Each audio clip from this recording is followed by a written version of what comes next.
halkaasi aad u jeedaan waa dadkii shacabka ahaa ee ku dhaqnaa degmada Dhekasooftu ee gobolka Liibaan. degmadan Dhekasooftu gobolka Liibaan bay ka tirsan tahay, waliba ciribka ugu dambeeya ee dhinaca Nageyle xigta weeye. wadadaas dheer markii webiga diishiisa la qaado ayaa loo tagaa. xuduudii kuma taala, micnaha meel xuduuda kuma taalo. ciidanka financiga loo yaqaano koox argagixisaan anigu aqaanaaye ee ummadda deegaanka Soomaalida ku dhaqan dhibaataysay ayaa guri bakhaara oo jumlada laga adeegtay intay gaari la imaadeen baa la yidhi xoog baan ku daldalanaynaa oo gaarigan ku urursanayna. gaari weyn oo waraada la imaadeen, waa bakhaar nin leeyahay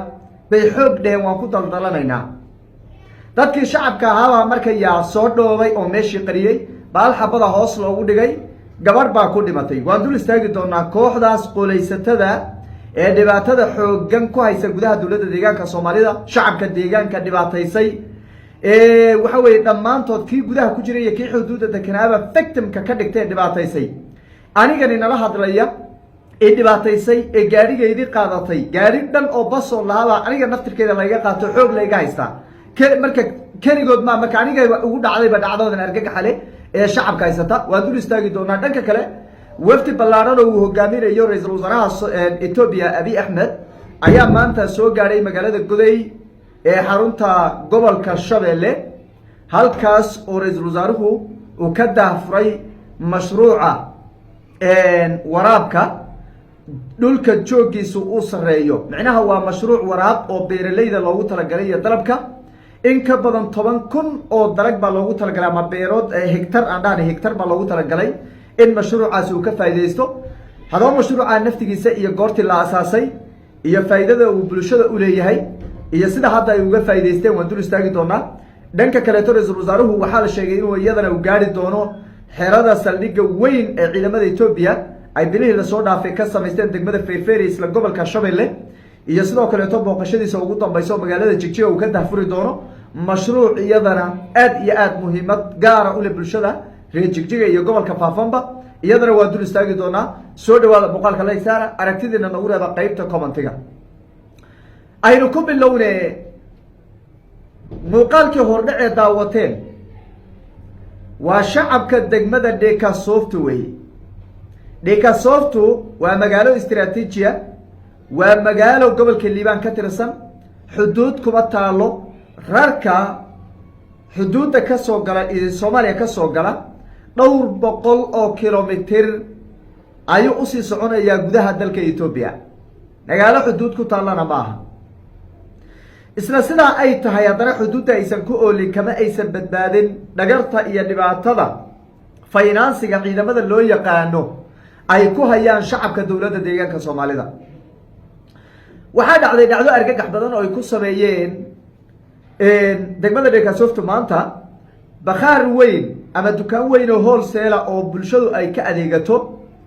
ayay intay la imaadeen gaari waaraada, intay la imaadeen gaari weyn oo weyn intay la imaadeen kuwa xamuulka qaada baa waxay dhaheen intay soo horjoosteen alaabta waan urursanaynaa. waa alaabtii ninka uu gadanaya, dadka shacabka ay gadanayeen ee magaalada dhexdeeda lagu gancinayay. bakhaarka dhan baan raranaynaa bay dhaheen. waa bakhaarka dhan waa kibirka kaaga daran, kibirka kooxda kibirkeeda kaaga daran. waa axmaaro, Soomaali kuma jiro. waa Oromo iyo axmaari iyo ajaanibu weeye, adugu Ethiopia kale weeye. hal Soomaaliya kuma jiro nimanka financiga la leeyahay. say rabaan bay Soomaalida ka yeeshaan. bakhaarkii intay u imaadeen baa waan raranaynaa. dadkii shacabka baa leeyahay carwo kaas xabadka qaata. markay shacabkiisa soo tuureen alaabtiina ay soo daadguraynayaan soo wadaan bakhaarka soo waxayna dadkiiba dhan baa iskugu imaaday. shacabkii fooda la istaray, micnaha dagaalka ma dhicin laakiin waxaa la yidhi ma qaadi kartaan. waad aragtaan alaabtu inay banaanka tuuran tahay. muuqaalka qaybtiisa hore waad arkayseen alaabta banaanka tuuran, iyagaa soo bixsaday alaabta soo bixiyey. shacabkii markay iskor tuureen baa xabad hoos loogu dhigay, ilaa shacabka waxa lagama qaadi kareen ilaa iyagoo tuuran meel laga mara. markay alaabtii suuwiyeen baa hoos xabad loogu dhigay. hoos markii xabadii loogu dhigay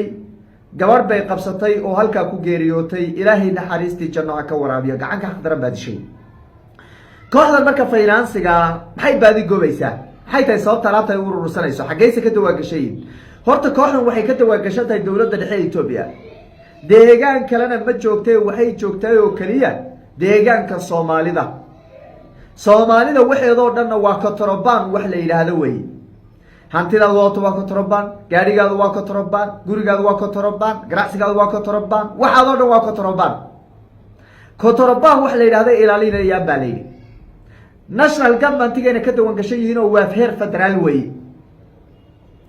kooxdan marka waxay dhaafaysa male gaadhigay dhacayaan gaadhigaada oo taarikaysan bay fiirinayaan haddii number plate-ka waxa la yidhahdo ama taarikada la yidhaahdo iyo buugga uu wax yar iska dabamaro meel m ahayd haddii y laga dhigo ama n laga dhigo oo xarafkaas m laga rabay wax uu isdabamaro way u dhamaatay gaadhiga iyagaa iskale adigu malihi xaraash wax la dhahu aadayaa waa la xaraashi baa laleeyahay si loo haysto maalinta dambe waa la soo dejin oo gaadhigaadii oo ku dhegan magaalada dhexdeeda oo maarka warqada ay ku dhegantoo laleeyahay kasoo qaybgala gaadhi baa la xaraashayaa oo la rabaa in la xaraashee kasoo qaybgala laleeyahay baad arkaysaa haddaad u tartamtoo tirahdo waan u tartamayaana adigu heli mayside nin axaaran baa helaya soomaali ma helay xilligii cabdiiley yaa gawaadhi yar oo jibrida lagu xaraashayey jigjiga bay wax yar soomaali ka qaadatay laakiin wixii ka dambeeyey hadda dawladda dhinaca jaroo kale hal gaadhi soomaali kuma soo baxo nin soomaaliya hal gaadhi ma qaadan waa xaqiiqada ogow ah waxaan iskaga sheekeynaya maaha anigan inala hadlaya gaadhigaydii jigjiga isbedelkii dadkii tegay baan ahaa jigjiga markaan tegey 2 bas oo yaryar baan soo iibsaday basaskii aan soo iibsaday kuwa minibaaska loo yaqaanay magaalada ka shaqeeyay oo waxa weeye magaalooyinka u kala gooshaa 2 bas mid ka mid ah sharciyadu wax yar isdaba mareen waa la iga qaatay jibrida qaateen xaraash ka soo qayb galbeed xaraash aan ogahay natiijadiisa lacag kalena lagaaga qaadanayo oo inaan helayn aan ogsoonahay maxaad ka soo qayb galaysaa saan u daba socday hoggaanka nabadgelyada u tagay ku kale u tagay ilaa saddexdii hoggaanee ka horreysay may labadii hoggaanee ka horreysay hoggaanka hadda jooga ee hoggaanka nabadgelyada ee dayib ee hadda jooga deegaanka soomaalida labadii nin ee ka horreysay waan u tagay taliyaha ciidanka new booliska ee 3 gobol liibaan afdheer iyo shabeelle baxankooda daawo isku haysta waan u tagay intaas oo mas-uul baan la fadhiistay gaariga adugu ugu dambeyn xabashi baa qaatay waa la qaaday mooyaala la geeyey mooyaala haddana laga sii qaado adigu tag waa la qaatay gaarigii deegaanka soomaalida marka wax kaliyaana maaha waa wax shacabka deegaanka soomaalidu dhibaato ku habsatay oo muddo dheer haysatay wey xilligii cabdiiley bay yaro dhaantay waqtigan markii loo fiiriyo oo waxay ka cabsanayeen ciidanka new booliska ka cabsanayeenoo anigoo kale muwaadin markaan gaariga laga qataa dhaho soo ooyo soo boodo oo ciidanka isku soo dhex tuuro inta loo tagaa la dhahaya gaariga ninka siiyaa la dhahayo ciidanka new booliska xoog kaga soo daynay laakiin hadda new boolisna kama soo dayn karo cajarna kama soo dayn karo shacabkii baa saa loo boobaya marka shacabkii baa la boobaya asbuucii in ka badan 100 gaari ku haddaysan weliba kasii badanin way qabsadaan jibridu oo nimankan hadda finansiga loo yaqaano ama jibrida u taqa loo yaqaano labada wal dhahay way qabsadaan waxaa intaa kaaga daran hooyada xuduudda hadda wajaalo kale inta badan iyo deegaanku aadaan hooyada wajaale aada bacda labada kareen ay ku soo gashato hadday isku nooc noqdaan oo hal xabadiiba halkii xababa nooc gaar noqon weydo waxaa leeyahay labada xabo waa isku nooc xagad wadataa mid baa laga qaadan haddaan labadaba laga qaadaninba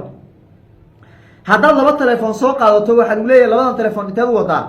mid baaba kaa badbadane waraadu majaabkeeda ila leedahay soo ehel malihi soo qaraabo malihi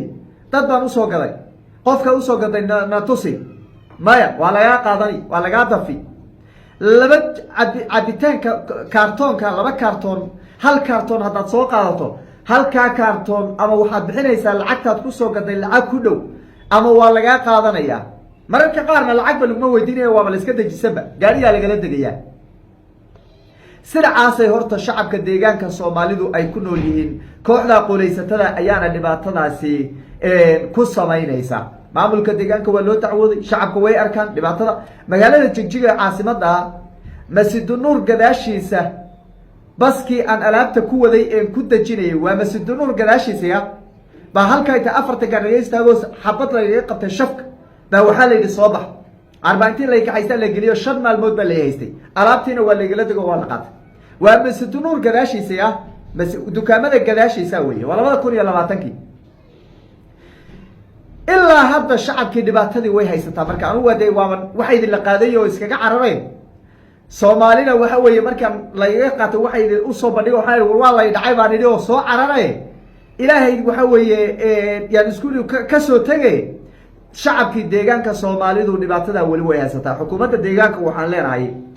dhulkaanaga ma nicbin oo dadkaanada ma nicbin oo dowladdaanada ma nicbin oo anigu mucaarad ma ihi laakiin falalka noocaas oo kale run ahaantii wax loo dulqaadan kara ma ahe kooxda jibridaa dib ha loogu noqdo oo weliba madaxweynaha deegaanka soomaalida Mustafa Cagjar waxaan leeyahay war dhibaatadaas shacabka ay ku jiraan dib u eega magaalada Jigjiga Sheekh Nuur Ciise laba walaalo ah oo gaariga jagac loo yaqaano wata baaxabad tag labadiiba halkaas lagu dilay Jigjiga International horteeda 2020kii qof walba wuu xusuustaa bishii 3aad bishii 4aad meelahaas ay hayde xamda ka soo horjeedkeeda hoteelka ku yaale la yiraahdo Jigjiga International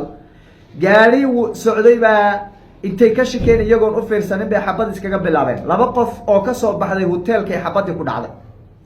kooxda marka argagixisada lala dagaalamayo ee shacabka laga difaacayo iyo kooxda financigu maxay ku kala duwan yihiin hadiiba shacabkii gudaha magaalada lagu leynayo banaankeeda lagu leynayo hantideeda la qaadanayo nolol aan loo ogolayn maxay ku kala duwan yihiin madaxweynaha deegaanka waxaan leenahay argagixisada aan maalin walba ka hadlayneen leenahay shacabku iska ilaaliya kuwaasna iyagana waa argagixisada dib ha loo eego dowladda federaalka lagu xisaabtanya qalin lagu xisaabtanya iyaga wadanka la dhaafiya shacabka deegaanku nolol bay u baahan yihiin oo wax amni bay u baahan yihiin uma baahna kaliya in xuduudaha laga difaacee Mustafa Cagjar oo mudane madaxweyne hoos u fiiri dhibaatada shacabka haysataan leenahay taasi waa midda dhinaca kale to wafdi ballaaran oo hogaaminayo ra'iisul wasaaraha Ethiopia Abiy Ahmed ayaa maanta soo gaaray magaalada Goday imaatinka ra'iisul wasaaruhu 3 qorshe ayuu salka ku hayaa waa midda koobaad